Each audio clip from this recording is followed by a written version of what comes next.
Narendra Modi AI action સમિટમાં સામેલ થવા માટે ફ્રાન્સ પહોંચ્યા હતા. ત્યાં તેમણે સમિટને સંબોધી પણ હતી. જો કે આ દરમિયાન એક વિડીયો વાયરલ થઈ રહ્યો છે, જે એઆઈ એક્શન સમિટ શરૂ થઈ તે પહેલાનો છે, જેમાં ફ્રાન્સના પ્રમુખ મેક્રો વિવિધ દેશોના મહેમાનો અને દિગ્ગજો સાથે હાથ મિલાવીને તેમનું અભિવાદન કરી રહ્યા હતા. જો કે આ દરમિયાન પીએમ મોદી સાથે એક વિચિત્ર ઘટના બની છે, જે કેમેરામાં કેદ થઈ ગઈ હતી.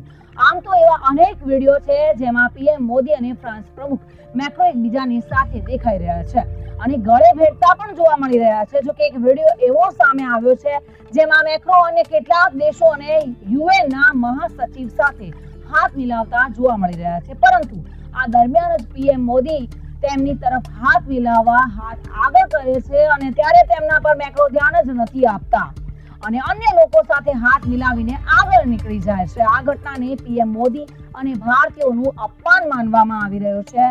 સોશિયલ મીડિયા પર વિડીયો વાયરલ થયા બાદ અનેક લોકો આ મામલે પ્રતિક્રિયા આપીને તેને ભારતીયોનું પણ અપમાન ગણાવી ફ્રાન્સના પ્રમુખની ટીકા કરી રહ્યા જોવા મળી રહ્યા છે.